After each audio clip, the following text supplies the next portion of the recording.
ఇటువంటివి రేవంత్ రెడ్డికి నిజంగా చిత్తశుద్ధి ఉంటే ముందు గత ప్రభుత్వము కేసీఆర్ ఇవన్నీ కాదు, నువ్వు ప్రజలకు నువ్వేదన్నా నీ బాధ చెప్పుకోవాలనుకున్నప్పుడు అందులో నిజాయితీ కనిపించాలి.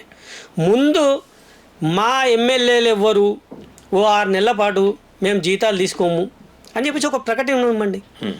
వాళ్ళు స్వచ్ఛందంగా వీళ్ళే ప్రజాప్రతినిధులే ముందుకు వస్తే ఉద్యోగస్తులు కూడా ఇదొక నిజాయితీ గల ప్రభుత్వం అని చెప్పేసి నమ్ముతారు కదా.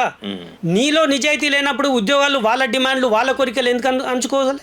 మీరేమో విలాసాల్లో అనుభవిస్తున్నారు, కానీ వీళ్ళకు సౌకర్యాలు ఇప్పుడు ఉద్యోగస్తులు ఎవరు అడిగారంటే వాళ్ళ విలాసాలు ఏముండవు, సౌకర్యాలే ఉంటాయి. కనీసం వీళ్ళు పోస్ట్పోన్ చేసుకుంటారు కదా. అటువంటి ఏదైనా నిర్ణయం రేవంత్ రెడ్డి తీసుకొని ఒక ఆదర్శవంతమైన నిర్ణయం తీసుకొని ముందుకు వస్తే ఉద్యోగుల్లో ఈ ప్రభుత్వం పట్ల కొద్దిగా నమ్మకం అనేది ఏర్పడుతుంది. ఇంకా కొన్ని రోజులు ప్రభుత్వానికి సహకరించేందుకు ఉద్యోగులైనా ప్రజలైనా అర్థం చేసుకుంటారు. రేవంత్ రెడ్డి ముందు చేయాల్సింది ఇది అన్నట్టు.